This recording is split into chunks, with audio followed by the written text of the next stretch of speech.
You've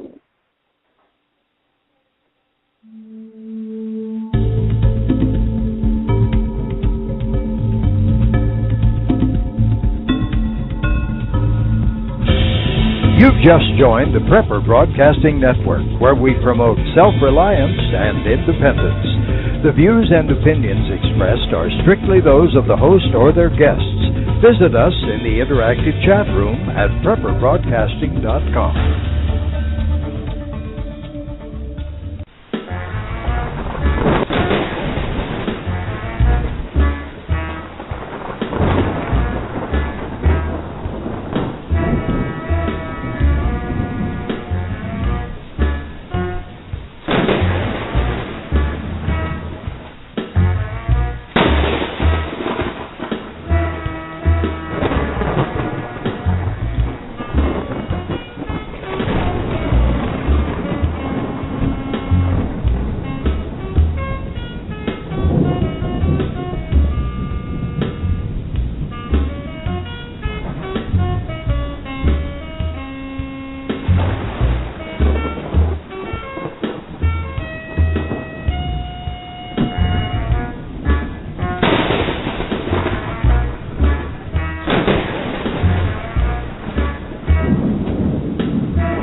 Almost made me think I was in the middle of a storm.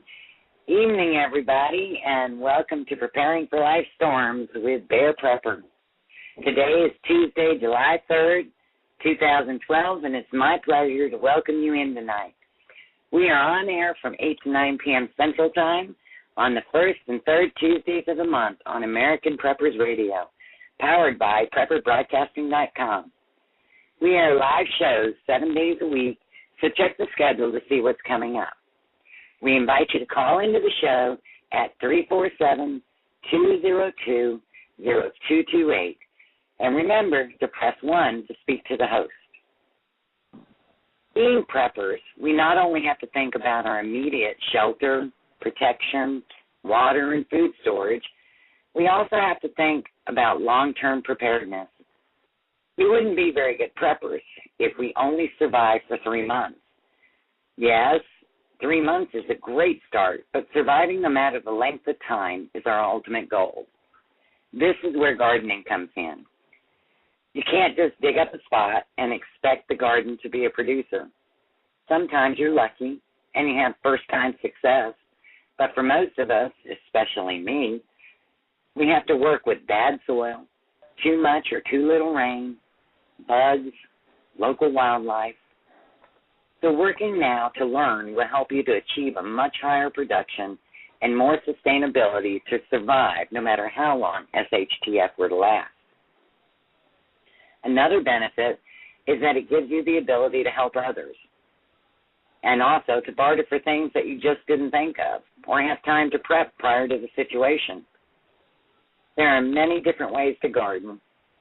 You can just plant in the soil, do a raised bed, a greenhouse, back to Eden garden, gutter or bucket garden, or even hydroponic gardening. Well, our guest tonight has tried just about all of them, and I'm sure eventually we'll see something about the ones he hasn't yet tried.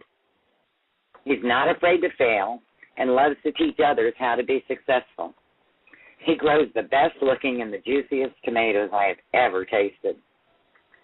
Like most of us, he is still learning daily. He is one of the most generous spirits I have ever known, and I am lucky enough to call him friend. So it is my privilege to welcome Bobby. His YouTube channel is MHPGardener, but to me, he'll always be my tomato head. Welcome, Bobby, and thank you for joining us tonight. Hey, Barry. I knew you'd like that. Good. So, yeah. Go ahead. That's okay. So, what you got going on the home front right now? Right now, trying to get ready to do some more planting tomorrow. I know right here in the middle of a drought, it's probably not a good idea to try to put seed in the ground, but with the water system that I have right now, I feel like as long as I keep the ground wet, right where the seed is, that I'll be fine. I just, if I can ever get this stuff to germinate and get it up and then keep it watered, I think I can deal with the heat. I'm going to try it anyway. Well, I hope you have better luck than I did. I just tried replanting lettuce, and not a single seed came up because of the heat. Well, last year, July 4th, I did that harvest video where I just went crazy outside picking everything that was growing. And this year I'm going to spend my July 4th, instead of picking, trying to put seed in the ground and get in a situation where I can do some picking for Labor Day. Don't you know how to take a day off?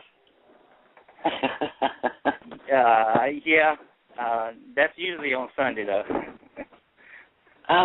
Well, there you go. At least you take one.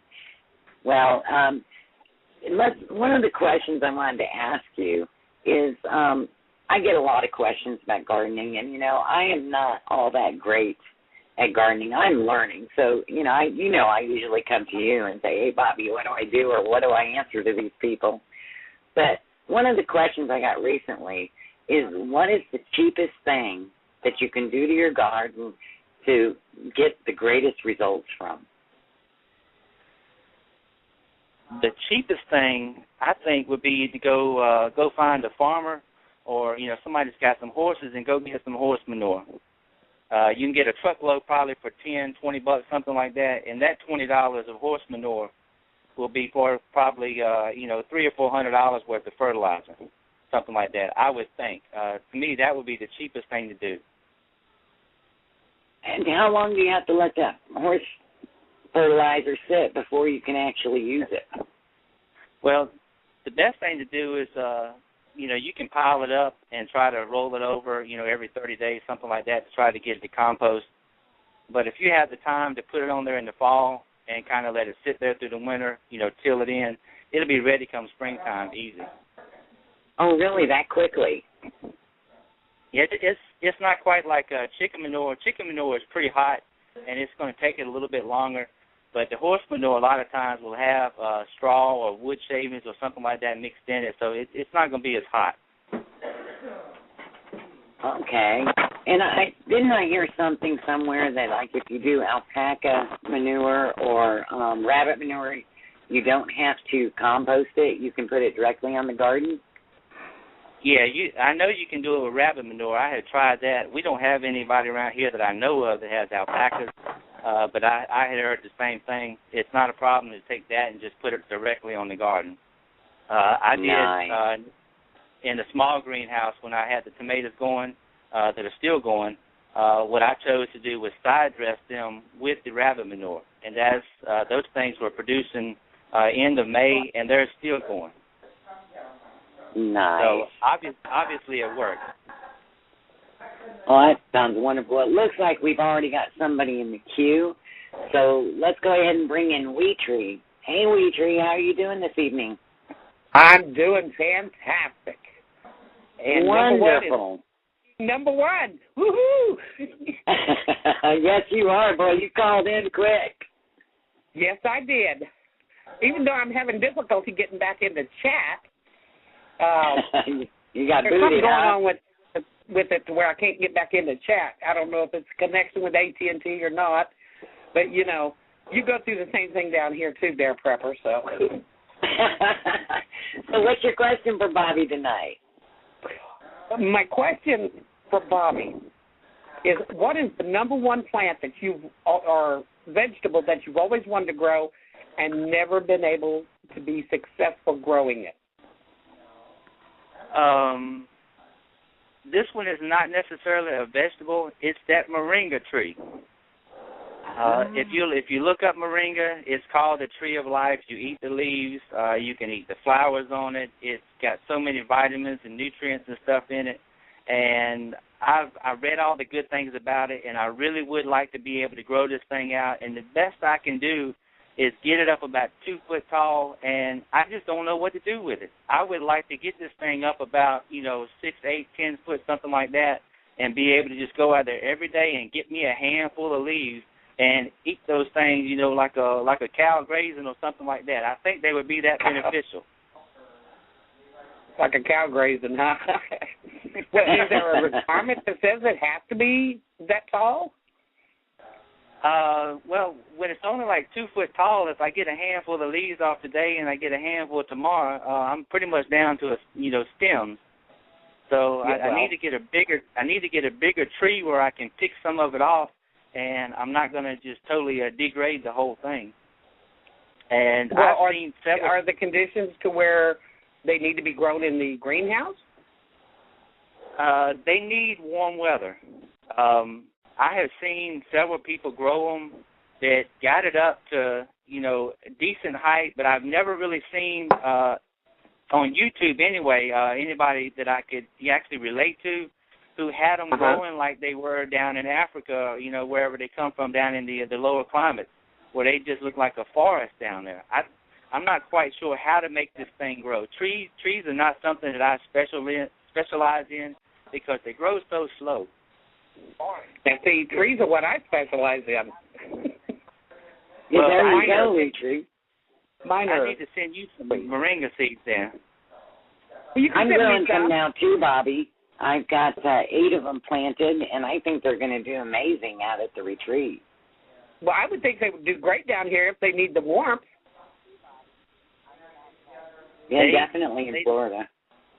Yeah. They like the hot weather, and I keep it warm in the greenhouse. And I try not to overwater. I try not to overfeed. And the thing is, with a tree, trees don't respond as quickly as, tomato plants do. So if I do something wrong, I thought I had killed them earlier, and it turned out it was the spider mites who had got all over them and pretty much shut them down. But they have come back, and they look decent right now, but they're just so slow. Yeah, there's somebody said if I could cross them with tomatoes and get them to respond to some horse manure, I'd be in business. I can see that one, can't you, Bear? Yeah, definitely. I thought I read that they grow to like 10 foot in like 9 months. Oh, I'd be willing to try growing them down here. Because, I've got, we're 2 different areas of the counties. Well, I've got some seed. Thursday, I go to the post office, and I will send you some moringa seed. And I hope you can do a better job than I have, because I'm not very good with them.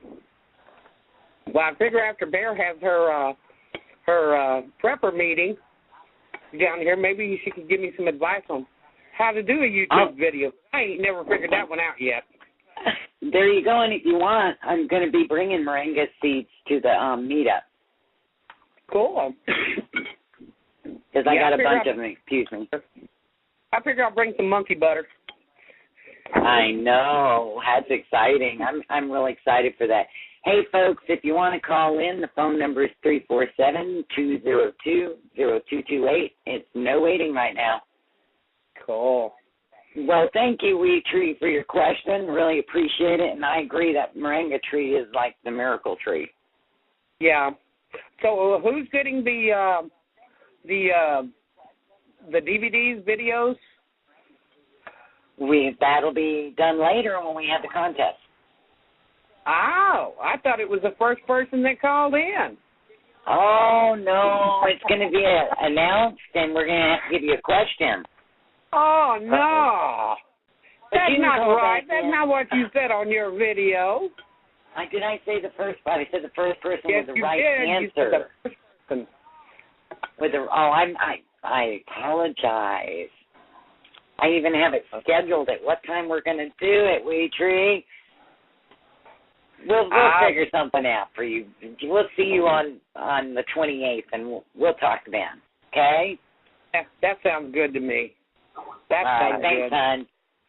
All right. Thanks, ma'am. I'll get you the seed. Okay, thank you, Bobby. Thank Y'all you. have a good time. Okay, Bobby, we got another question coming up. Taladin says, Bobby, I know that in Italy they pack the roots of the fruit trees with a manure compost mixture to help boost them. And I read that too. I got one of those books about the moringa tree. What you have to do, and you're supposed to soak the seeds in, what is that water? It's in the water in the ocean. Oh, my goodness, I'm having a blank spell. Seaweed. You're supposed to soak them in seaweed 24 hours, and then you peel the white paper off. Had a tongue down your throat, huh? Yeah, that's just well, I got them to sprout real easy. That came out pretty good. Well, I think they say that the seaweed gives them a boost for the first 2 weeks, and which causes, and once they get that boost, they're supposed to take off. So I don't know. I guess we'll find out, because that's what I've done. Well, I would like to see somebody on YouTube, go ahead and grow this thing and actually figure it out so the rest of us could, copy them and learn how to grow it. Like I said, I have tried it. This is my second time. I tried growing it last year, and I got them up to about 5 foot, but they were mostly just stems. I did get some flowers at the top, but that was it. And then so I came back this year, and I tried again, and they went just perfect the first 30 days. And as soon as I transplanted them and I set them over in the greenhouse beside the marigolds.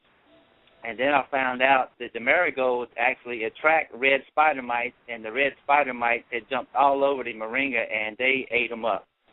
So now it's just I'm trying to nurse them back, and they're doing pretty good, but I'm not comfortable with how much I know about them, trying to, get them up to a really good size and make a go of it. I need to learn more, and that's where I'd like for somebody else to teach me. That's a great idea. And you know what, Bobby? We're just happy you can grow those amazing tomatoes. It's like every time we see a video of yours, and his video channel, folks, is MHPGardener, one word, but his tomatoes, I got tomatoes in December, and I was just in heaven. And they were the juiciest, biggest tomatoes I've ever seen. You've just got a great hand for those. Yeah, Rutgers are absolutely wonderful, Sheila. So, Bobby, got another question for you here. Okay. You hear a lot on YouTube about the Back to Eden garden, gutter gardening, hydroponics, greenhouses, all that. How do you know which one, or is there a way to determine which one is most appropriate for your conditions? Because I know in my situation,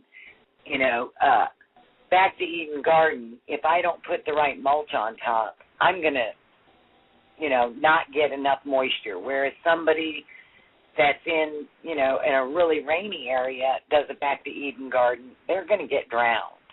So how do we know, or is there a way for us to determine what is our best solution from where we're living? I would say that the biggest thing would be the space and the soil that you have. From what I have seen, the people that did the Back to Eden garden and they're making it work, I think they are starting out with, decent soil up under there. If you're starting from scratch and you're just going to go put some mulch on top of, like what I have, red clay, it's going to take several years for that mulch and stuff to break down and start to loosen up what's under it. If you have really good soil to start with, then you can, you're ahead of the game. That would be a lot easier. As far as hydroponics and things like that, again, it will come down to space and time. How much time do you have to commit to it? Hydroponic stuff is something that you could, take care of first thing in the morning and then let it go the rest of the day. There's no weeding to it. It's pretty simple. And you've had great luck with the hydroponics that I've seen so far. It did good for somebody who didn't really know what they were doing. I was very happy with it. When I first started, I had read all the things about maintaining proper pH and nutrient levels and things like that, and not having a horticulture background or anything to do with that. It was kind of scary, And I had seen a few guys do the Dutch bucket, which is really simple. Basically, you're just pump it up to the bucket and just recycle the whole thing. And I did that, and it worked really well. And then I decided, well, if that worked, let's go try some rails and put some lettuce in this deal and start with that. And I did it kind of different than what most people do, but it worked. And so I was going to do it again. And about the time I got ready to start a second run, the lettuce that I had in the ground was bolting. And I said, there's no need to even try it. It's just too hot right now. So as soon as the weather cools down, I'm going to line up the Dutch buckets in the greenhouse and then set up the rail system too and try to just blow the thing out this fall. I'm looking forward to that. And nice. Where did I get the buckets from? I just make the buckets, these square buckets that I get from the feed store. There's a few videos online about how to make them. Basically, you come up about 2 inches from the bottom of the bucket and drill about a 1-inch hole in there, then put you a rubber grommet, slide you a 1/2-inch piece of PVC pipe in it with 2 elbows, one inside and one outside, and that's your little Dutch bucket. It's real easy to make. If you buy them, they're about $6 a piece. Doesn't sound you can cool. you can make them for about $1.50. Okay, well, we've got a question from M. Norton 9909. What are you planting tomorrow, Bobby? What am I planting tomorrow? I'm going to plant some Ford Hook 242 lima beans. Those are the great big lima beans. Those are pretty much the only ones that I will plant. A lot of people like the small, like Henderson bush beans, the little small baby limas. But for me, by the time you pick them and shell them, you don't get anything out of it. So if I'm going to do a lima bean, I want to get my money's worth out of it. So I'll do the big ones. And we're going to plant, I'm going to do a row of Diva cucumbers and probably put them up on a trellis this time as opposed to letting them lay on the ground, and plant a whole bunch more squash and look through my seed and see what else I can find to stick in the ground. I'm crazy. Well, it looks like we have Prepper Chickie in the queue. Hey, Prepper Chickie, come on in. Hi. Hello, Bear. Hey, Prepper Chickie. Hi, Bobby. How are you this evening? Hi, young lady. Hi. I just wanted to say that you were one of the first channels that I saw on YouTube, and your greenhouse is awesome. Anyway. Thank you. Awesome. And Bear, too. She was one of the first ones I saw when I got on YouTube. So anyway, my question is, back to the rabbit, like to feeding your plants, because I got all mine in raised beds, and I'm afraid that like my heirloom tomatoes are growing awesome, but I think that they're going to run out of nutrients in the soil. So I made some bunny manure tea today, just in a bucket with water, and I just scooped it in there and like watered it with that. Is that okay? Yeah, it'll be just fine. Basically, any kind of tea that you can make, manure tea, compost tea, you can put that on your garden, and it's not going to hurt it. I mean, unless you just go out there and dump it, 55-gallon drum or something, real quick and try to drown it. But that stuff, it's made to, go ahead and you put on the plant and let them just take it up. It's not like, if you went out there and filled it with Miracle Grow and put it on there and tried to burn it. Compost tea, especially rabbit manure, should be very good for those tomatoes. What kind are you growing? Say hi. Can I talk to you after smoke? Are you still there? Yes. Yeah, I think somebody's mic is on. Phone is on. Maybe G-Man is not muted. Okay. I planted Rutgers, and the other. What are the ones for sauce? Some kind of paste tomato? Yeah, 3 different heirlooms, and I just can't remember them right now. But so could I just put the rabbit manure on there without making the tea? Would that work too, or is it better to put the water with it? Well, what I did was I side dressed my tomatoes with the rabbit manure, and then I put the drip line on top of it. So every time I watered those tomatoes, the water would actually go through the manure, and I was kind of giving them a mini tea feeding every time they got watered. Right. That's what I was thinking about doing because it smelled really bad today with a bucket full of rabbit manure in the sun. Oh, yeah. It was very stinky. Well, Prepper Chickie, thank you for calling in. I appreciate it much. And you have a great evening. Thanks, you too. All right, thank you, bye-bye. Bye-bye. Hey, Bye, Bobby. Looks like we've got Purbane in the queue. Hey, Purbane. Hi, how you doing, Bear? Doing great. How are you? Oh, doing excellent. I'm just so happy. My two of my favorite people are on tonight, and I'm excited just to be here. So I have a important question. I'm about ready to die. Okay, let's hear it. Okay, my garden was looking beautiful. Everything's growing fine. I'm out there every day picking those alien-looking squash bug eggs off of my plants. I use it soapy water. I was keeping ahead of the game, and my husband and I went out to the garden this morning, and half of my squash just were laying like they were dead. And I went, we pulled back the, we have a cage around there because we have so many wild animals out here. They eat everything. And I went in there. There were eggs everywhere. Do I have an infestation in the ground? Where are they coming from? From the moth, isn't it, Bobby? Yeah, most of the time they're going to hang around at the base of that plant. And, they'll come up during the daytime and, lay their eggs on the leaves. But as, nighttime comes or early in the morning, they're going to be down at the bottom. I saw one of the guys recently, Navajo Power 31. He had a good idea, and I see this a lot. When you get ready to water your plants, if you water them from the bottom side, basically every critter, insect that's on the ground is going to start crawling up that plant, and it's going to come up to the top to try to dry off. And then you just come by and pick them off or spray them with the soap or something like that. Something else, and just go out there and pick up those bottom leaves on the squash, the ones that are laying on the ground, and just look up under them. That's where they're going to be hiding at. Sometimes you go through there and you don't see them.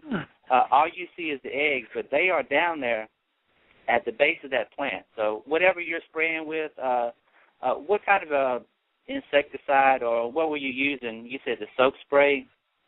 Well, I tried not to use anything. Then I went to soap spray, and I went out today and bought some 7 because I'm desperate. I want my squash.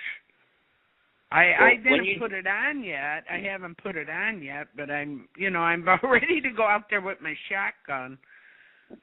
That sounds funny, but I'm serious. If you've got the worms already, like I did in my squash plant, I thought I killed my squash plant because I literally went psycho on it. I found the first worm in the leaf, and I started cutting the leaf stems open and stabbing the worms and taking them out.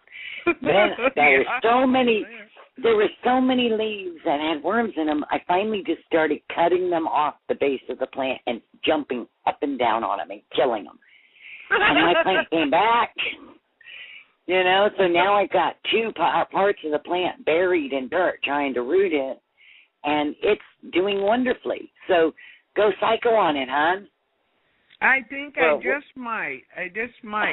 But I don't know what's safe to use on those. Is there anything you could spray to prevent this? Or maybe could I have planted these too early? I'm in Illinois. So somebody told me, They tend to come in waves around here. I had them early on, real quick, a lot of bugs as soon as the first time it started warming up. And then they kind of died down. And then right now it looks like with the heat and stuff, all the cucumber beetles, the striped and spotted ones, the squash bugs, it seems like everything has made a return visit. And when you're spraying your squash, you don't have to concentrate so much on the upper leaves if you're going to spray, whatever it is. You spray the trunk of that plant all the way at the bottom. That's where the insects are going to be hanging out at it, those squash bugs. soak that the trunk of the squash really good, and you'll have a lot more success. Okay, well, thanks. I'll do that. Now, can I ask one more question? Sure. We're trying to do like that Back to Eden. I like the way they do all that mulch. Is that true? I remember watching the movie, and the guy said if you get your ground good enough, it will drown the insects, so you won't have so many pest problems. Is that true? That would be an interesting thing to find out. I don't know that you can drown the insect by having good soil. What was he going to drown them with? No, he said that his soil was so moist and held water so well that he didn't have a bug infestation because they actually drowned. And he was talking about at the base of the plant. So I'm just wondering. I only saw the movie Back to Eden one time, so maybe I should go back and watch it. And I did too. I saw it about a year ago, and the thing is, and a lot of people ask me the same question: did you see it? Because they look out here and they see this hard clay that I have. And they see that video and they say, look, you need to do this. And I'm like, well, it's not quite that simple. That guy his property is probably 2 decades old or something like that. You can't just go out here and dump wood chips on your land and all of a sudden you have a Back to Eden garden, especially when you got, crappy clay up under the bottom. So I'm working on the soil, building it up a little bit at a time. And it's come a long ways in the 3 years that I have been working it. I had a fella come by who was a salesman for Southern States. He's 70-some years old, and he remembered when I first started planting. He said, I thought back at that time, he said, there's no way in the world this boy is going to get anything to grow up on this hill. And then as he's out there picking snaps, and he come by yesterday and got half a bushel of tomatoes. I think we got something to grow out here. It just your garden's amazing. Well, thank you, Turbane. I think every day. Yeah. Thank you so much for calling in. I'm going to take a moment and take care of some business. And if Pet Prepper will hold on in the queue, I'll get to her in just a few minutes. Well, thank you. Thank you, hon. Thank you, ma'am. Okay, so what would you do if your energy sources suddenly disappeared? How would you cope or even function? What could you do to perform those tasks that our technology does for us on a daily basis without oil, electricity, or gas? Tune in tomorrow night for Prepping with Goat Hollow. He will be discussing energy strategies. You can share ideas about how to prepare ahead of time for the possibility of losing energy. He'll talk about affordable alternatives and how to implement them in your lives. So please join him at 8 p.m. Central Time here on PrepperBroadcasting.com. Excuse me. So, Bobby, I have to agree with you 100% about the Back to Eden garden. I mean, you saw my garden. What I started with was rocks and very little dirt. And, a Back to Eden garden wouldn't have made one iota of a difference. It was just a matter of working the ground, bringing in, scraping some soil off from other areas that I could get it, and, trying to work it and put some nutrients in it to get it to do anything. Yeah, I saw a video by, I think the guy was a Barefoot Gardener or something. He's in Tennessee, and he was doing a lot of organic stuff, and he was talking about all the micronutrients in the soil and using wood chips.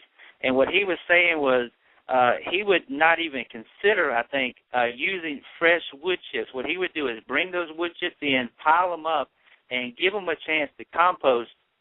And he was talking about the tannic acids in there that really wasn't good for the soil. So you needed to compost those wood chips first, and then once you put them on your land, you were good to go. I've got a pile of chips out here right now that the guy that I get my horse manure from brought to me that's, I think, 3 or 4 years old or something like that, and it's almost like soil. I mean, when I stick my hands in it, it's got worms in it, and I don't think I get the same thing if I've got a fresh load of, chopped up oak trees or something like that where the guy just chipped. It's not going to be the same thing. So it does take time.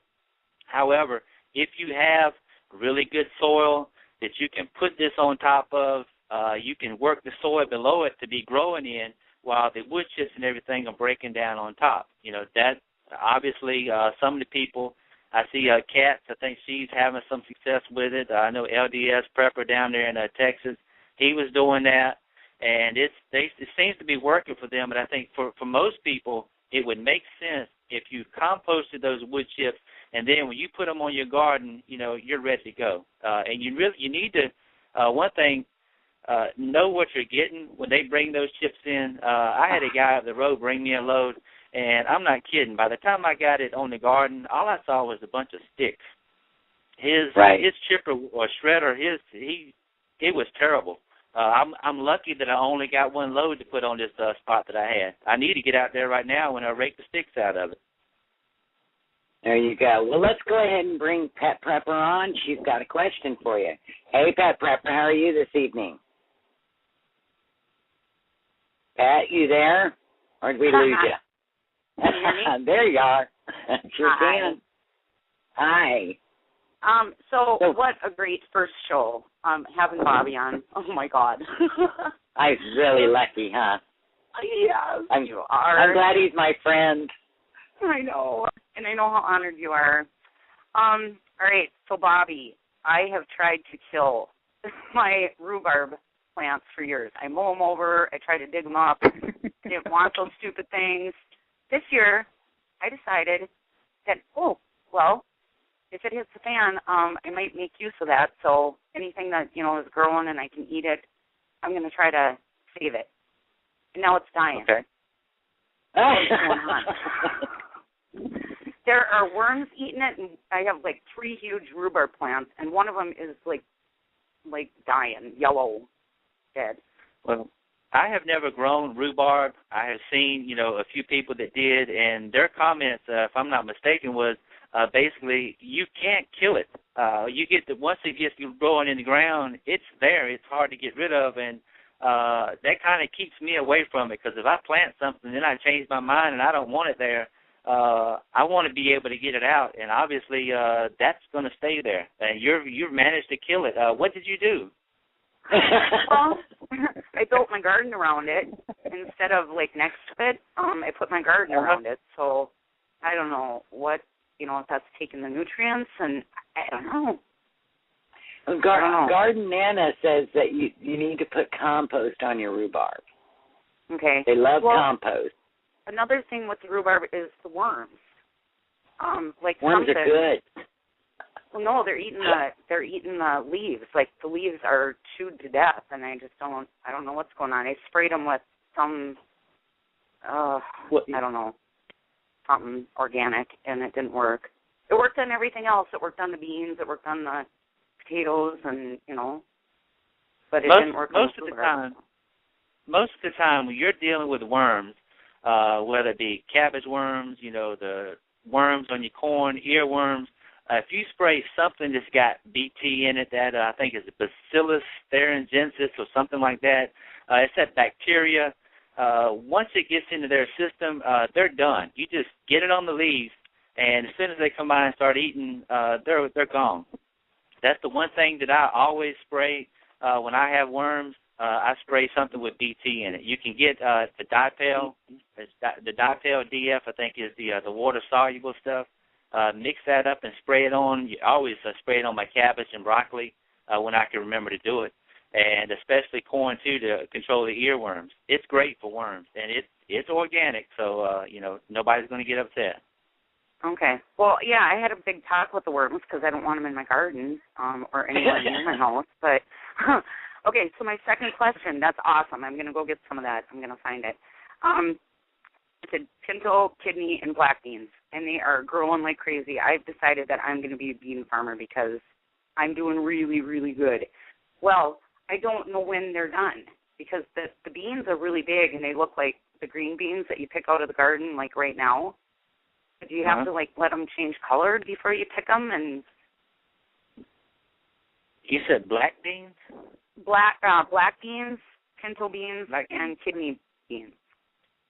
I have never grown either one of those. I've heard about people getting the seed out of the store, you know, and taking them and planting them, but that's something I've never grown. I know some beans you need to let them dry out before you pick them. I can't tell you about those. All three of those you would let dry on the plant. Okay. So they would turn the color, like the kidney beans, the shell would be... Okay. They do. The shallow brown, and because I'm growing black beans now too, and I pulled them off a little too soon, and they're black, but they're really moist, and they mold really quick. So let them dry on the plant, and the plant will die. So what beans you see is what you get. Okay. So your plant will die from that, but then you'll have black beans. I got enough this year to plant for next year, so that's all I was trying to achieve. Cool. All right, that's all I've got. So keep on with the awesome show, you guys. I'm enjoying it so much. Thank you, Kat, so much. You have a great evening. Thanks, you too. All right. It looks like we've got G-Man wants to come in and ask you a question, Bobby. G-Man, you there? I'm here. Can you hear me, Bear? Sure can. All right. Yes, hey, sir. It's such a pleasure to have you on the show, Bobby. It's marvelous videos. If it wasn't for Bear, I'd have never known, and glad to meet you. Thank you, sir. Okay. My question, and I had to write it down. Let me go back and look at it. Okay. First question. Tilling a garden. Now, I've been told do not till if you can keep from tilling your garden. That it's not good for the soil. But my problem is I got a very large garden, and I have problems with weeds. So it's very easy for me to go out there and till it up 3 or 4 times in a summer, and I'm told that this is a very bad idea, but my back says it's a very good idea. What's your thoughts on that? I would listen to your back. There's a big difference. There is a very big difference between, trying to do a small no-till garden, something like that. When I'm not sure how big your garden is. Obviously, it's decent size if you're out there with a tractor. That's one of the things that I think people don't quite understand. It is difficult to take what you can do in a small backyard in raised beds and then upscale that to a quarter acre or a 2 acre garden or something like that and try to do the same thing. You got a tractor and you got a tiller. As long as, I think the good thing about having a tiller and doing your garden, you're tilling everything back in. So you are actually building the soil, although you're loosening it up. As long as you keep building it up, I don't see a problem with it. The one thing that I wouldn't do out here where I've got this clay at, I planted a cover crop rye the last 2 years, and it was the first time I had done it, and I was unsure what to do with it. And I asked one of the guys on the Bayou Farm, what should I do? And he said, do not turn it over. Go out there with a bottom plow, like you see a lot of farmers do. They turn their land over. He said, don't turn it over. He said, let that rye and everything good that you're doing stay up top. You go out there, you disc it, you till it, do whatever you can. He said, never take that stuff and flip it back over and bring up all the bad clay from the bottom. He said, just keep working on building up the top. And that's what I'm doing. I've got about 6, maybe 8 inches now of somewhat decent soil out there. Yeah, I could go out there in 5 minutes with a bottom plow and bury everything that I have done the last 2 years and be right back where I started from. So I would go out there and just keep tilling the garden and, keep on like you're going. Okay, 2 more questions real quick, and then I'm just going to get off. First one is, I have heard that in doing the backyard garden type thing, not a commercial garden, but a backyard garden, it is wise to rotate the crops every year, or in other words, not to plant tomatoes next year where you planted them this year, plant something else and plant your tomatoes in another spot. And again, I think that has to do with the nutrients is why I've heard that. So that's my first question. The second one is do you have any tips for high elevation, short growing seasons that I live in besides the greenhouse? And I'll let you go with that. Thanks, Bobby. Okay, the first question about the tomatoes and the rotating crops, I don't think it has doesn't have too much to do with the nutrients that they use. Naturally they're going to probably consume, some more nitrogen than, some other crop may, potatoes or something like that. But the biggest thing, what I found last year, and I made a big mistake in this. I went back last year and I planted tomatoes in, like 3 of the same spots that I did the year before. When I finished up 2010, I grew my tomatoes. I let them lay there. I just tilled the vines back into the soil. I went back last year and I planted the same spot, and I had a terrible problem with blight and leaf spot out there. And that was because I didn't rotate. You get the fungus stuff into the soil, and it can overwinter. And as soon as you plant the next year, it's sitting there waiting to jump on your next crop. If you rotate it and put something else there, you have an opportunity for that stuff to go ahead and die off. And then, 2-3 years, they used to say 3 years. That's why this year all of my tomatoes are in one location that I had never planted tomatoes before. Do the same thing with potatoes. They're in the same family, nightshades. They share a lot of the same disease problems, with the blight, septoria, that's the leaf spot stuff on there. And if you can rotate those, if you're, like I said, if you got a tiny little backyard garden and you just don't have much space, the best thing I would say do at the end of the year is pull your plants up. Pull all of your tomato vines and your potatoes vines up if you can, if they're not, dead and gone. Throw them in the trash. Don't even put them in the compost pile. They're not even worth it. Just get rid of them, in my opinion. That way you don't have to worry about it. As far as what to do with a high elevation, you kind of answered my question, or you took my answer away from me there with the greenhouse. I would have said, naturally, maybe not even a greenhouse, just a high tunnel, something where you can get started 6 weeks ahead of time. And that's something that actually I'm thinking about maybe for next year, just going and getting some 1.5-2 2-inch PVC pipe, put me some hoops out there, throw me some single-layer poly on it, and just use it, temporary to get a 6-week start on the season. That would be the biggest thing I could say. What do you grow? Right. How much of a season do you actually have if you're up 6,000-7,000 feet up? How long a time between frosts do you have to go? All right. Well, I see that my mic's back on. I guess you can still hear me there? Yes, sir. Yes, sir. Okay. Well, my growing season is so short that right now my corn is maybe 6 inches tall, and I don't think it's going to make it. Okay. You like 90 days or something like that between frosts? Yeah, and I look for seeds that are fast-growing seeds as far as corn. There are a lot of plants I can grow, but there are some that's out of the question. In corn, I try every year, and it's hit or miss. I'm too high up. Winter comes too quick. Spring comes too late. Is there any way that, you could just start everything, even, if you only get it 2 weeks or something like that, to try to start it inside before you put it in the garden? Now, me, warm weather stuff, like corn and squash and cucumbers, most of the time I just direct sow it. But if I were in a situation where I was really pressed for a growing season, I would just start everything inside. If I had to do it in my kitchen, I would, I'd put up with my wife fussing at me, but I would go ahead and put all the plant trays in there, and I would go ahead and, try to grow me something to eat. She might not agree with it, but I would do anything I could to extend that season somehow or another. And it's hard if you're waiting to just past, the first frost.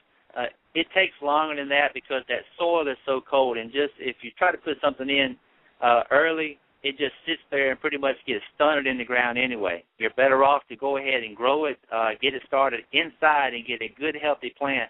Let that soil get warmed up as best you can, and then put it in the ground and give it an opportunity to just go ahead and take off as opposed to having to wait a little while. Yeah. Well, weather is unpredictable. I think I just need to build me a greenhouse and go that route. Bobby, thank you so much for answering my questions. Thank you, sir, and thanks for having me. G-Man. Okay, I'm going to let Bobby take a break, and I know we've got Paula, Taladin, and the mom in the queue. If you guys could just hold for a few minutes, we've got a special guest going to come in, and we're going to let Bobby's voice take a break for a moment so we can have him running for the next, 30 minutes, because we're going to go till 9:30 tonight. So let me tell you about a new show on PrepperBroadcasting.com, which will air the second and fourth Tuesdays of the month, opposite weeks of mine. It's The Crooked Path to Practical Preparedness. Now, that is a mouthful to say, and she's one heck of a woman. So tonight, I'd like to bring in Sissy Bob to tell us about her new show. Hey, Sissy Bob, you there? I'm here. How you doing, Bear?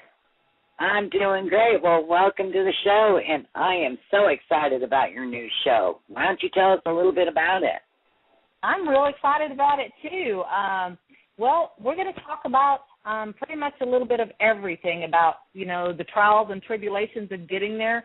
And the reason why I called it The Crooked Path is because there really is no direct path that everybody can take. So I thought, when we were going down this path, when we started, there was so many ventures off to the sides that we took and side paths to get back to the original path. And so I thought, yeah, that's what I'm going to call the show. So that's kind of how that name came about. But I know I get a lot of questions after the time when I was on your show about, guns and guns for women and different things like that. So I thought, I'd have a couple of shows where that's what we did. We talked about guns. And then I also get a lot of questions. Me and Sissy get a lot of questions about, backup locations and building retreats and all that kind of stuff. So I thought, that's just topics where I'd like to have a little more one-on-one where people could actually ask the questions, sitting there, trying to type back and forth type of thing. Oh, that sounds absolutely wonderful, because I know personally I have lots of questions for you. And I know that when you were on my show before that everyone just loved you and you were just so knowledgeable and were able to answer their questions precise. And I think it's going to be an absolutely amazing show. And I am so excited to be sharing Tuesday nights with you. Oh, I really appreciate that, Bear. I'm excited to be sharing with you, too. It's great to know that you're going to be on the other two nights. So there you go. I always love listening to your show. Well, we look at it this way. If you guys come my nights, you get me. You come her nights, you get her.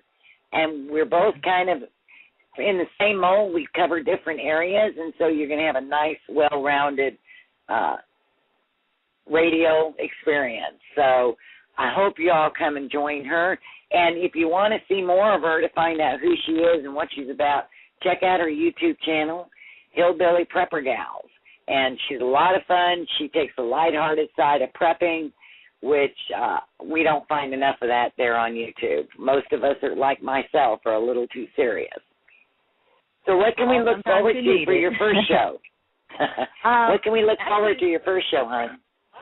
The first show, we're actually going to talk about retreats.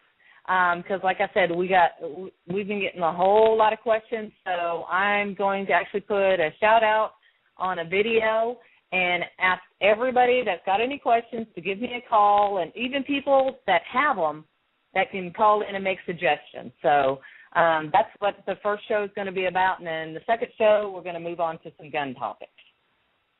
Oh, that's wonderful. I think the retreat is a great one because it's a little different for everybody, but there are so many lessons that I know when I started building out on my property that I learned the hard way.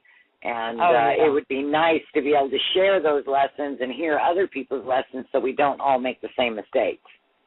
Exactly, because our heartaches can be spared to other people. There you go. Well, Sissy Bob, thank you for coming in and telling us about your show, and I hope everybody here tunes into her next week at 8 p.m. Central Time here on PrepperBroadcasting.com. Thank you again, Sissy Bob. Thanks, Bear. Bye. Bye-bye. Okay, folks, we're going to take a few more questions. Oh, and that's not my dog. But we're going to take a few more questions here, and we'll bring Bobby back in. And then we're rounding the corner to the contest. It'll be coming up soon. So get your phones ready and be ready to answer the question. Now, mind you, the question's from Bobby, so it's not going to be an easy one, okay? So let's go ahead and bring in Paula. Paula, are you there? Hello? Hello. Hey, Paula. Hi, Bear. How are you? Hi, how are you doing? Fine. Hi, Bobby. Hi, Paula.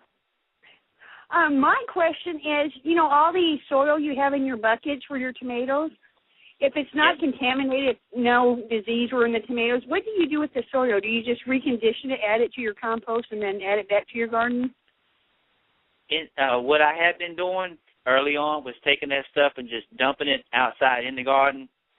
Right now what I have, all of the grow bags that I had in the first run this year, everything is sitting inside the greenhouse, lined up, waiting to be dumped. What I'm going to do is just dump everything back into, I'll probably take the bucket of the backhoe and dump everything in there. I'm going to mix it all up, come back with some more nutrients. I'm going to throw some, some slow release stuff in there this time.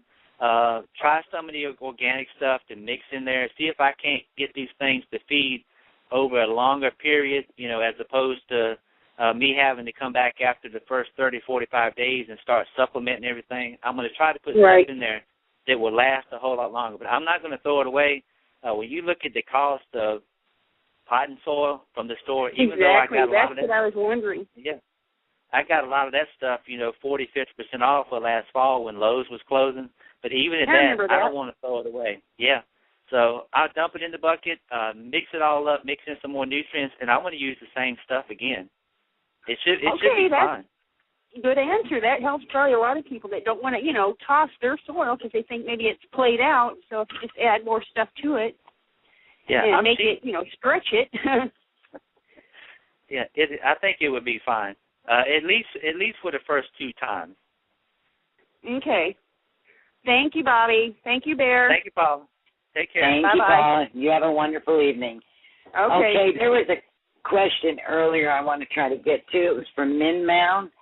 How do you grow tomatoes? He's not having any luck with his tomatoes. What can he do? Because he's got that patio garden. So what can he do to try to have some success? Well, what kind did he plant? What is the makeup of his the soil mix that he has in there? Where are they located? Did he get a whole lot of sun? It's not a lot of sun, I can tell you that much. Yeah, well, for one thing, he needs sunlight. I mean, tomatoes need plenty of sun. They might grow in the shade, but they're a sun-loving, plant. The best thing, I think, everything that you do is always going to start with that soil, whether it's in the ground, in your raised bed, in your bucket, in your grow bag. If you take the time, and it's not necessarily to just go to the store and get whatever they have, it's potting soil or pot mix, something like that. There's a lot of things that you can put in that to really beef it up. And I know from experience, there's a big discrepancy from one bag of mix to another. They come out of different lots, and if you get a lot from this week, and then a bag from this week's lot, and then you get a bag from next month's lot, they may be totally different. And another thing that you get a lot of times is grass seed and that stuff. But we'll talk about that some other time. But if you go ahead and take that, actually, my wife told me that what I needed to do was go get some of this potting soil stuff and put it on the front yard because it would work better than the grass seed. Okay. But we also got a little note here from I can never say his name, GL Lobuski, that there is a web page where you can go to RockyMountainCorn.com for high-altitude gardening and how to do it.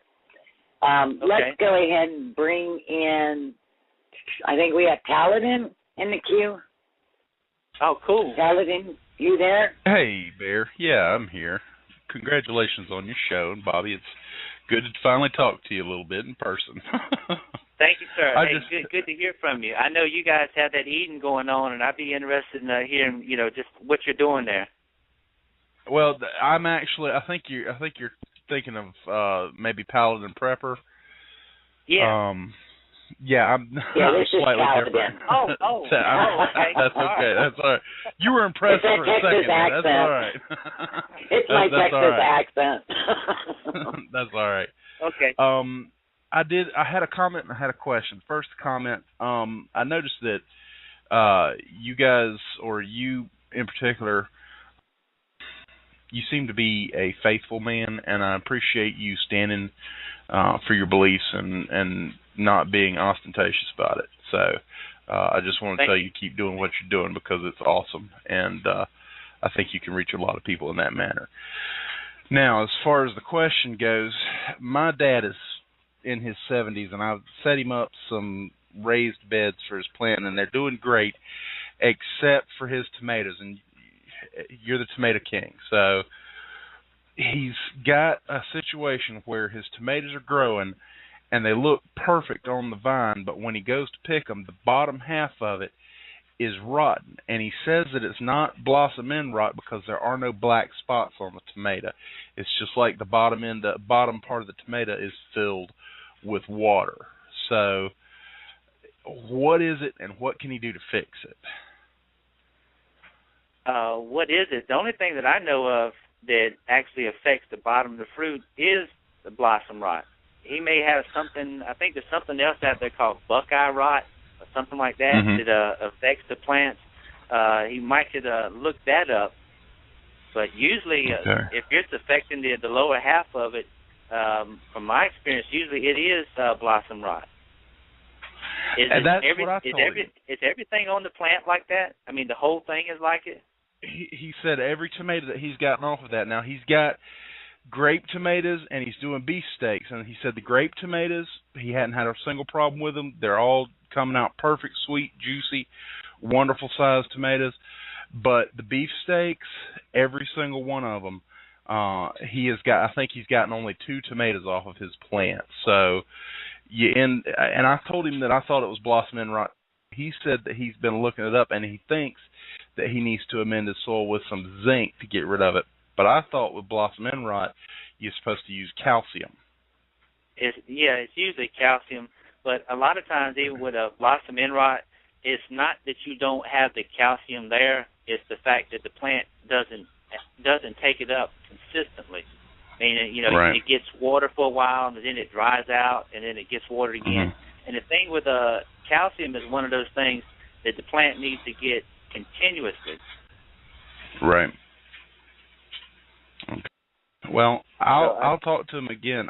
But like I said, he said that it's not blossom end rot because there are no black spots or dark spots on the tomatoes. He said they look perfect until you go to pick them, and then it's just like the bottom half of the tomatoes rotten. So. Okay.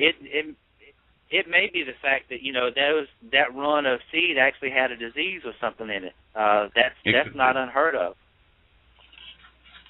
Okay. Well, I'll talk to him about that then. And again, I appreciate everything you do, and it's a great show. Thank you, sir. Thank you so much. Thank you for calling in. Have a great evening. You too. Okay, it looks like we've got the mom in the queue, and then we'll have Mama Homesteader. The mom, are you there? I'm here. Can you hear me? Hey there. Yes, I can. Welcome, hon. Hi. I have a question. I want to know how to kill off a plant. I don't want to ruin the soil, but I planted loofahs last year as a funsy thing, and they have taken over the world. They ate the cucumbers, they ate the cantaloupes, and I have loofahs like you wouldn't believe, but I don't want loofahs anymore. So you want to kill that without affecting anything else around it, or are you free to just go ahead and blanket spray it? Just spray the heck out of it? I did, and I thought they were cucumbers when they were climbing up the trellis. I was so excited, and they turned out to be loofahs. I think one of the things that I've seen people use when they're trying to kill plants is use vinegar. Spray that on there, and that'll take care of them. I'm not even going to mention Roundup. That'll get me in trouble. But you could spray something like vinegar or, sometimes salt water if you put enough on there. That could kill them. But I'm not familiar with lupus. Well, It shouldn't hurt. It depends on how heavy you put it on there. Yeah. Yeah, it's in a raised bed. It's a small raised bed. It's nothing much, and it's really just like that particular raised bed is a little hobby garden. You know, I just try new things in it from time to time, but looks like can you just pull everything out? How does that stuff? I did pull them out last year. I pulled them out last year. Pulled them all out. And it keeps coming back. Turned the soil. Got excited, planted some cucumbers in there and a cantaloupe, and watched everything go up the vine, and then realized, oh my gosh, those are loofahs again. Is it coming back by? Does it come back by the seed or come back by the roots? I think it comes back by the seed. Okay, if it's coming back by the seed, what you can do, I think you can use, once you go ahead and plant your vegetables in there, so if you're planting cucumbers, go ahead and get them planted and get them up, and I think you can put corn gluten around there. That kind of works as like a depressant for the rest of the weed seeds and keeps them from germinating. Okay, that's a good idea. It's supposed to be kind of eventually like a slow release nitrogen for it too. I don't know where to buy the stuff at in bulk quantities. If I could, everything that I'm going to plant tomorrow, just as soon as this stuff came up, I would go down both sides of the row and fill it with corn gluten and sit back and start laughing at the weeds. And I'd laugh at the loofahs, because I'm telling you, if anybody needs a loofah, let me know. I have never grown this stuff before. Oh, you know, I just did it as a little hobby for a fall garden, just a little hobby, and I grow great loofahs. I mean, I grow 3-foot long loofahs. I mean, they're gorgeous, but and I get the sponges out of them, and they're awesome, but I can't get rid of them. Why don't you sell them on eBay? Sell my loofahs on eBay. How funny. People will be getting them for Christmas. Hey, there you go. Okay, make thanks for the lemonade info. out of lemons. There you go. Thanks for the info. Thank you. Have a great night, Mom. Okay, it looks like we got Mom. Are you ready for another one, Bobby? Yeah, I know this lady, at least a little bit anyway. She has the sweetest little girl when it comes to vegetables, and just if y'all have not seen her video where I sent her some tomatoes, and her little girl, I think 3-4 years old, opened that box and sit there and held those things. She had the sweetest little angelic smile on her face. It just warmed your heart to see kids, excited over vegetables like that. It was cool. That was a beautiful video, Bobby. Mama Homestead, are you there? Yeah, can you hear me? Yes, you can. I wanted to call in and ask Bobby's opinion and about a greenhouse. Do it. Okay, a friend of mine, I'm blessed to know this person. She just bought a house, and she's not a gardener type at all. So she's giving me the parts to her greenhouse. Okay. So I'll be able to build myself a little 6x8 hobby greenhouse in the backyard. But I was wondering what the best method would be to heat my greenhouse. If you're going to do a 6x8 greenhouse, it's extremely difficult to control the temperatures in something, this small. It seems backwards, but the smaller it is, the harder it is to control the temperatures. You can heat it overnight, but in the daytime, it's going to heat up so fast, you're going to need to be able to get out there and turn the heat off to shut it back down and open it up, to keep it from overheating. But you've pretty much only got one choice in a 6x8. It's just, put some kind of little electric heater in there. I don't know that you might could put a little gas propane system in there. It depends on how long into the winter you're actually trying to maintain it, and what temperatures you want to maintain in there. Mainly mine is just for seed starting, come March, in Ohio. So I just got to keep it warm enough for seed starting purposes. Right. Okay. So you're not actually looking to heat it, in December and January. So something small that, yeah, you could buy one of those little small propane heaters or electric, either one, whichever one actually fits your budget. And then you're just trying to maintain probably 50 degrees or, something like that at night, and you should be okay. It can be done. Might cost you, though. Those things, propane and those electric heaters, they add up real quick. And you'd be surprised.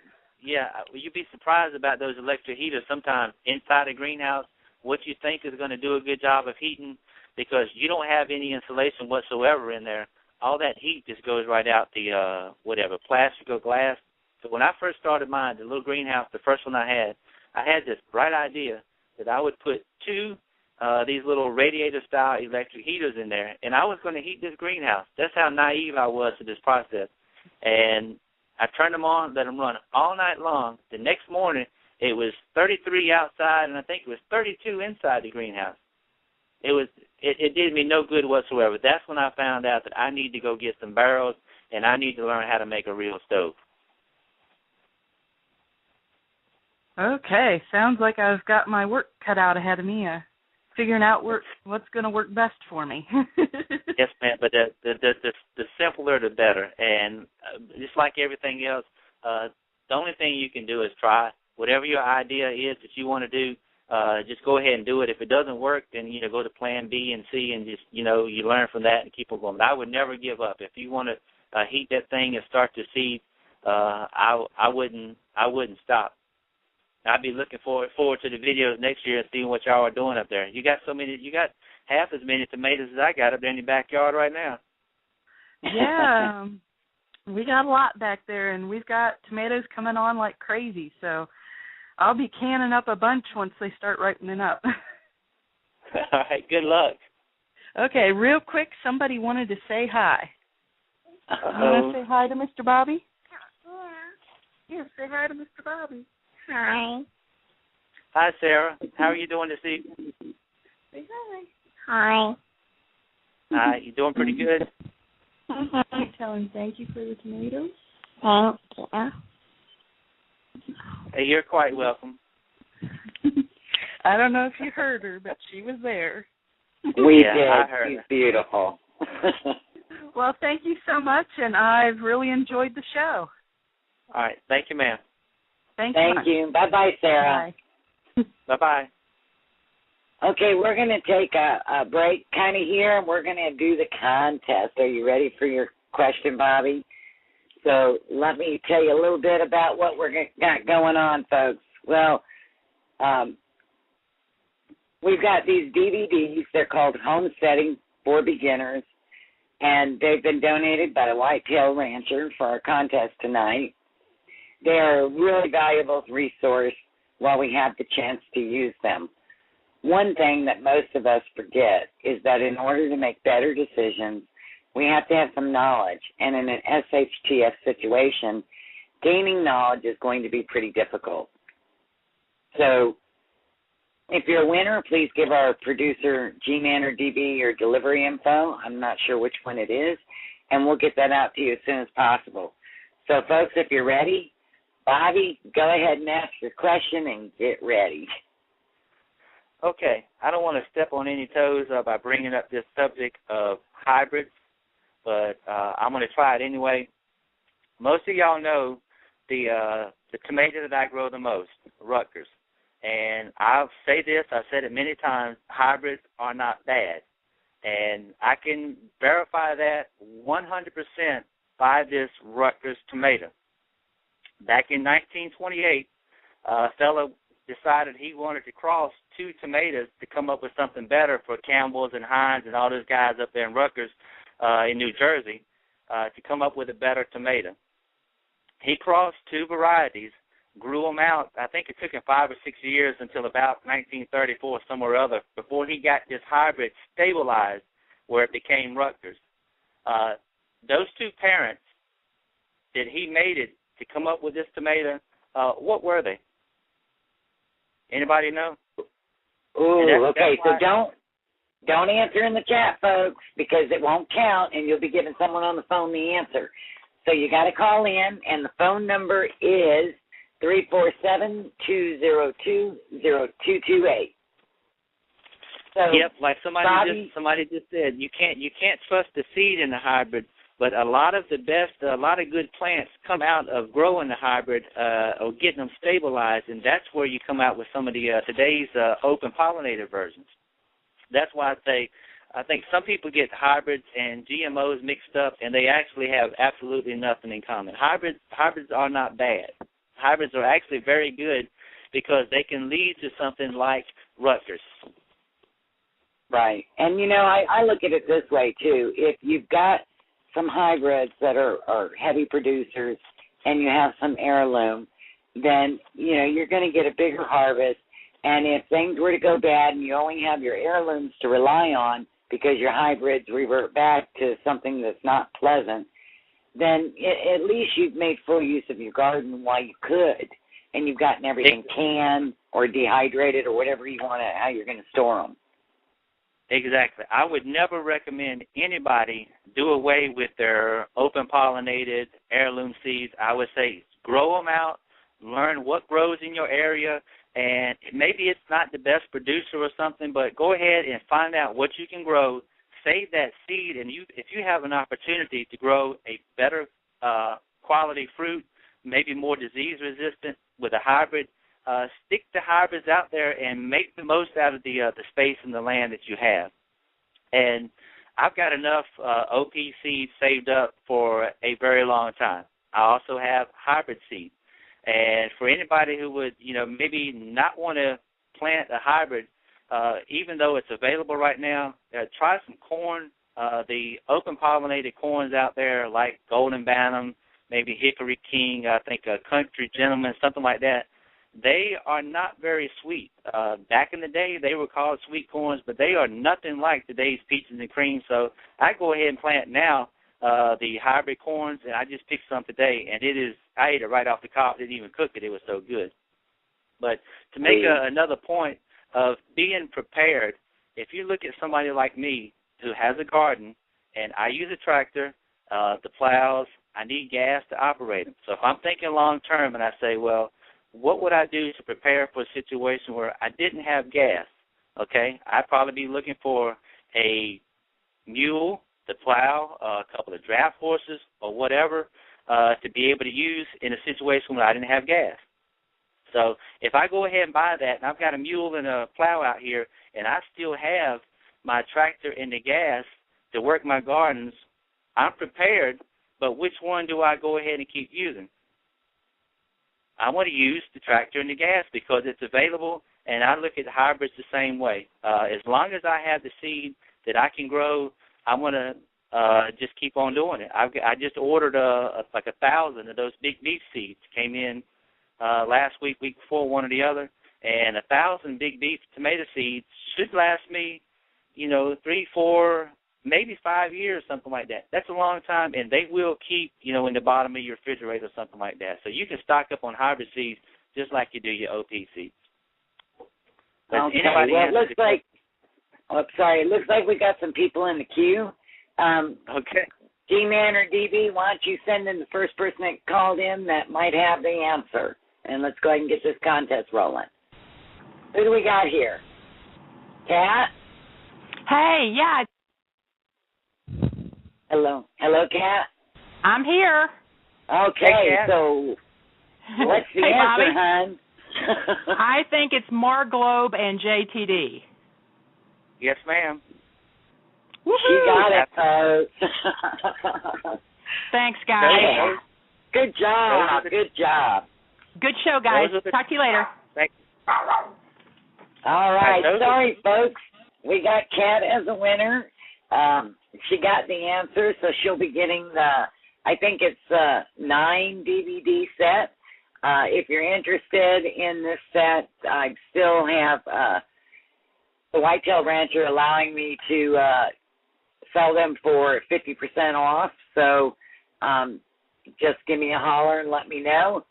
And so it looks like we've got all the others dropped off the line. So right now we have nobody in the queue.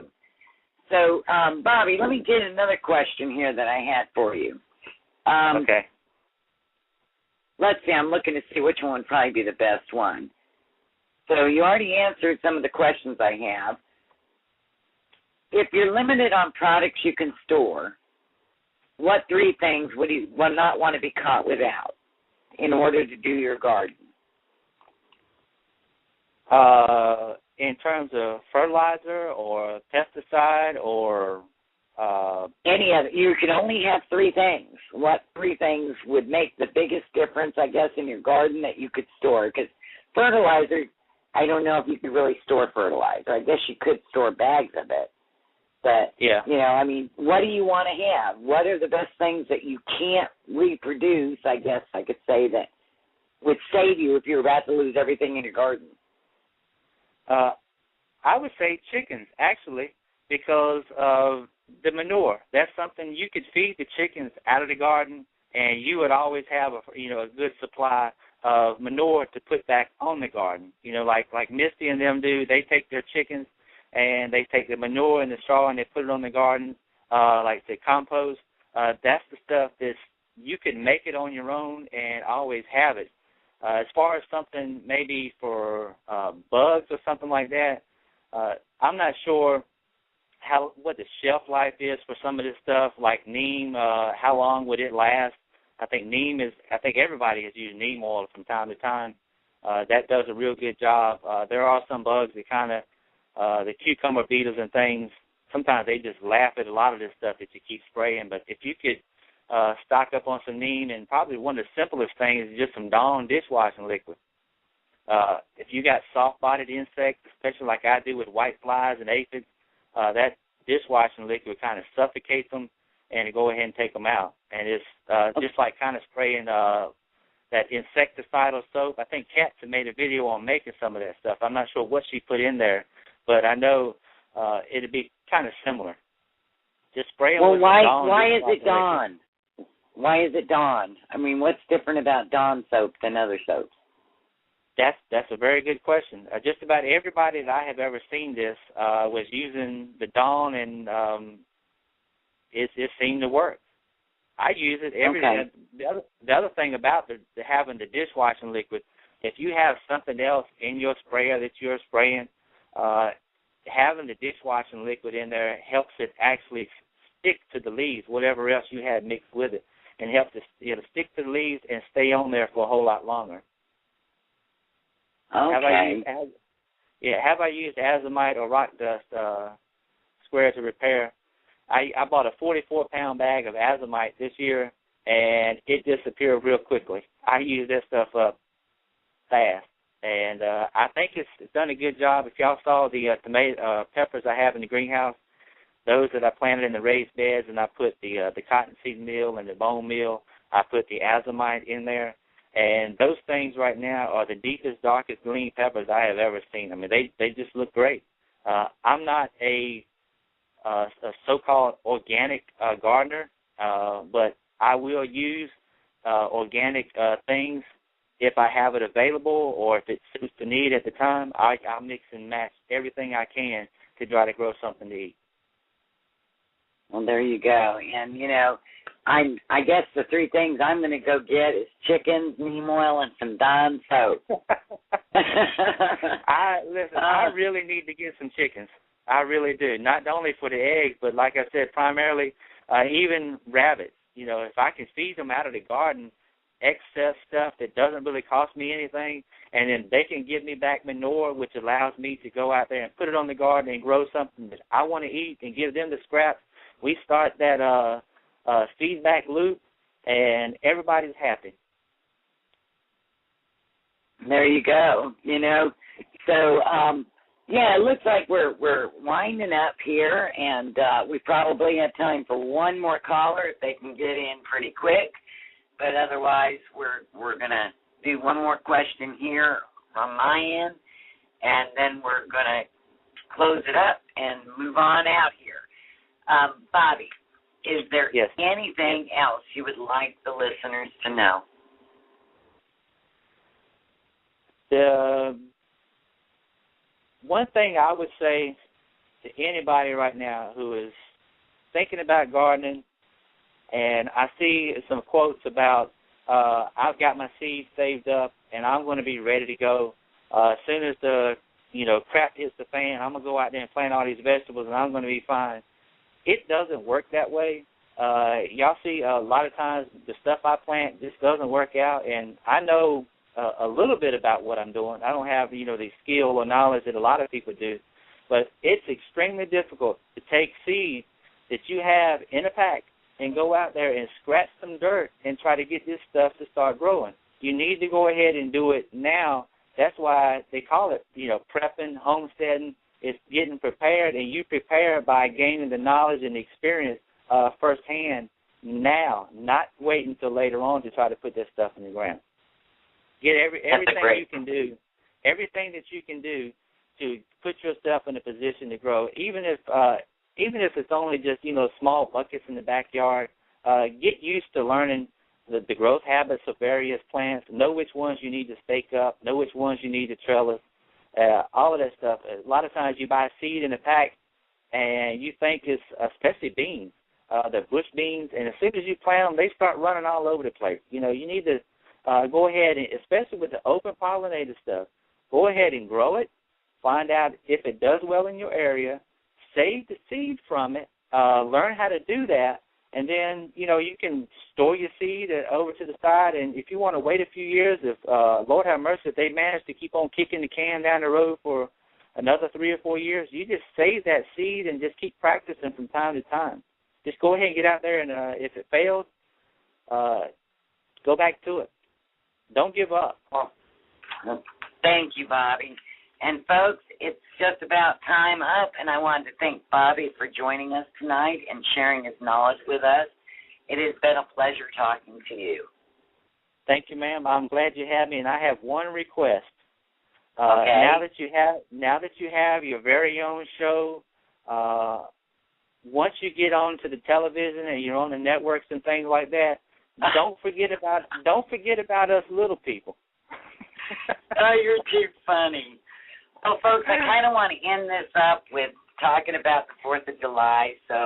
And I want to remind those of you that are in the Bexar County area, we will be having our first meetup on July 28th, 10 to 4 at McAllister Park Pavilion number 3. So bring a picnic lunch, a chair, and some bug spray. There's a couple of barbecues and some picnic tables. Also, there's a very nice play area for the children. It should be a great time, and don't forget to RSVP at BexarPrepper@att.net. The government's got to have their say-so. We got to have a head count and extra security if we pass it. So I will see you a week from Tuesday, July 17th at 8 p.m. Central Time, where we'll be talking about canning and nothing but canning. You can find more of me on YouTube and on Facebook on the first and third Tuesday of the month here. So I'd like to end with a couple of quotes. Abraham Lincoln said, "America will never be destroyed from the outside. If we falter and lose our freedoms, it will be because we destroyed ourselves." So as you head into the 4th of July, I hope you take a moment to remember this great nation, the United States of America. In a struggle for what was right and free, was proudly born. We may celebrate that precious freedom for which our forefathers fought so bravely. Please take a moment tomorrow to thank our troops for their sacrifice. It is from numberless diverse acts of courage and belief that human history is shaped. Each time a man stands up for an ideal or acts to improve the lot of others or strikes out against injustice, he sends forth a tiny ripple of hope. Robert F. Kennedy. So I will say good night and happy 4th of July with something from John Quincy Adams. Austerity, you will never know how much it has cost my generation to preserve your freedom. I hope you will make good use of it. Thank you for spending your valuable time with us, and have a great 4th. Blessings.